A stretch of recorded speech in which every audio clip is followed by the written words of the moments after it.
নবী আসবে না ঠিক কথা, তোমার আজান শুনে আবু বকর আসবে, তোমার আজান শুনে আলী আসবে, তোমার আজান শুনে ওমর আসবে, তোমার আজান শুনে হাসান আসবে, তোমার আজান শুনে হুসাইন আসবে।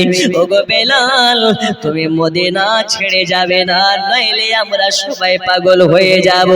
বেলাল বলে আচ্ছা ঠিক আছে, আমি থেকে যেতে পারি, আমার একটা শর্ত আছে, এই শর্ত যদি মেনে নিতে পারেন তবে আমি বেলাল এই মদিনাতে থেকে যাব।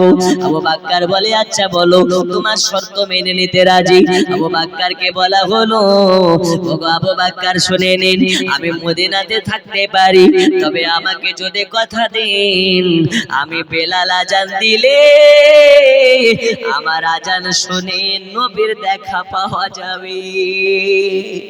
যদি নবীর দেখা পাওয়া যায় আমি বেলাল একবার নয় দুইবার নয়, এই জবানে খাওয়া বন্ধ হয়ে যাবে, এই জবানে কথা বলা বন্ধ হয়ে যাবে, এই জবানে অন্য বচন বন্ধ হয়ে যাবে।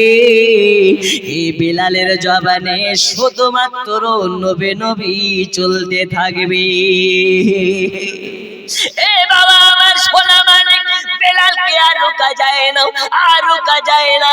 আবু বকর বলে বেলাল রে, এ বেলাল তুমি কি একা নবীকে মহব্বত করেছো নাকি? আমরা কি মহব্বত করি না?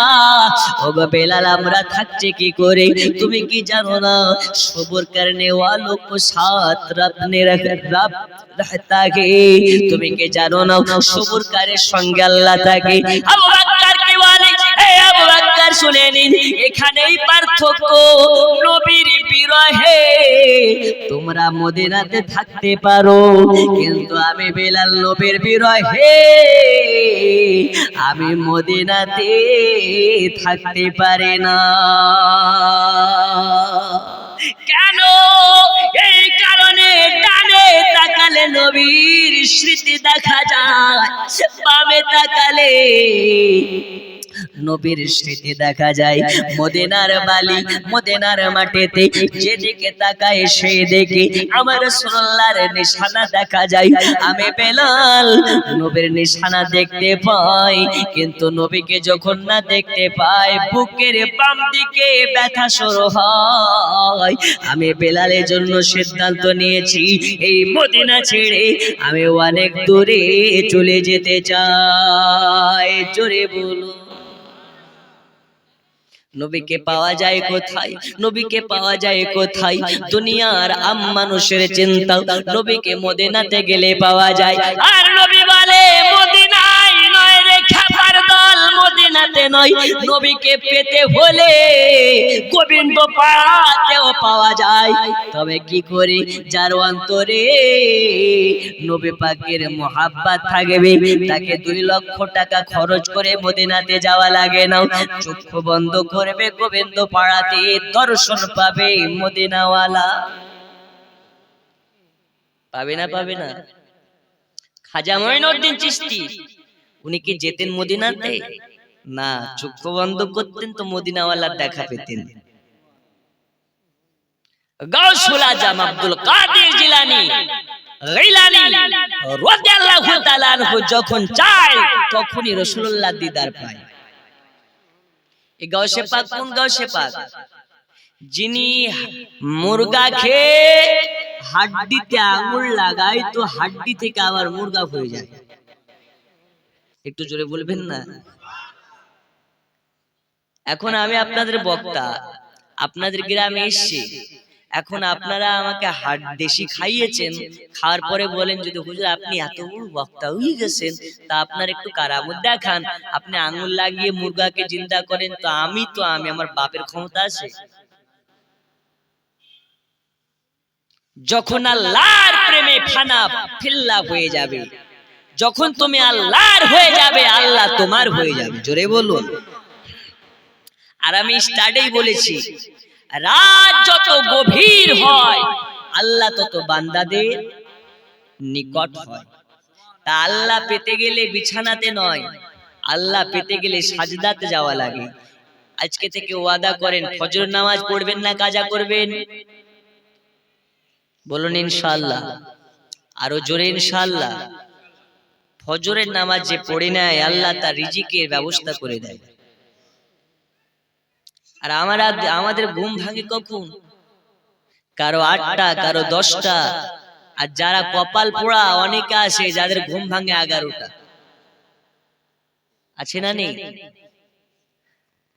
ফজরের আগে যারা উঠবে তাহাজ্জুদ আদা করে ওয়াজিফাতে বসে যাবে, আল্লাহর কাছে প্রার্থনা করবে, দোয়া করবে, জিকির আজকার করবে, আল্লাহ বলছে ওকে রিজিক নিয়ে ভাবতে হবে না, ও রিজিকের দায়িত্ব আমার।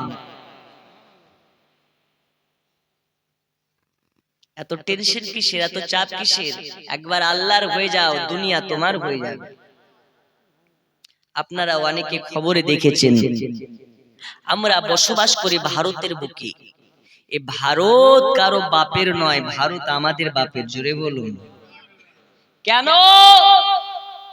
আমরা জানি দুনিয়াতে যখন আবু তাহিদ ছিল না, মাওলানা গুলজার সাহেব ছিলেন না, স্টেজের ওলামা হযরতগণ ছিলেন না, আপনারা ছিলেন না, প্রথম সৃষ্টি করলেন আল্লাহ মানব জাতির মধ্যে হযরত আদম আলাইহিস সালাম।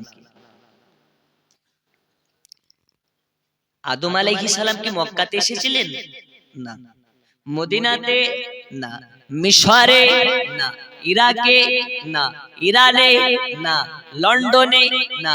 ইংল্যান্ডে? না। জান্নাত থেকে যখন হযরত আদম আলাইহিস সালামকে দুনিয়াতে পাঠানো হলো, তখন আদম ছাড়া কেউ নাই। হযরত আদমের আবির্ভাব কদম প্রথম পড়েছে আরবে নয়, ভারতের মাটিতে। জোরে বলুন।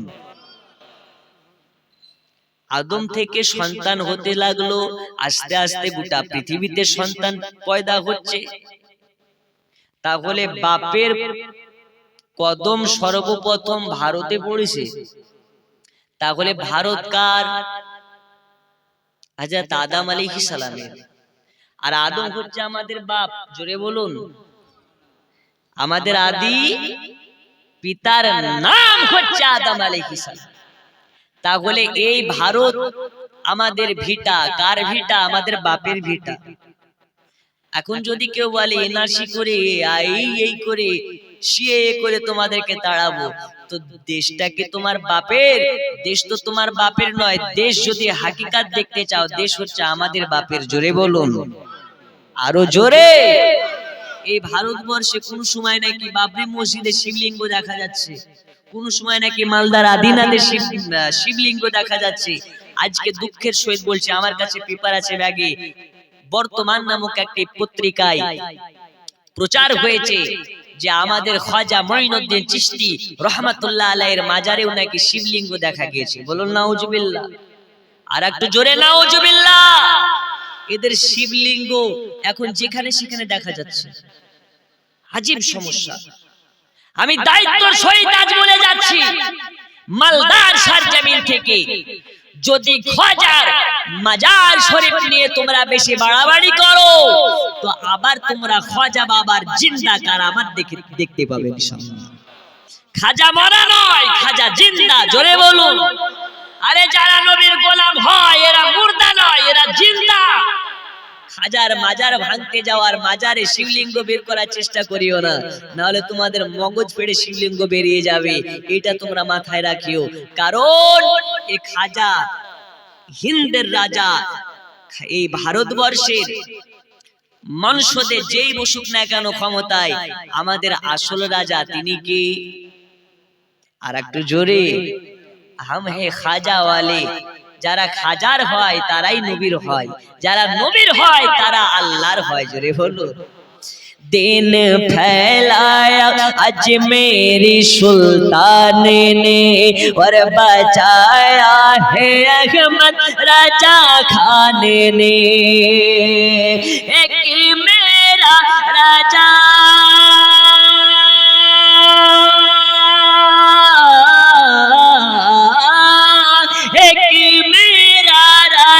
सबकी पहचान है।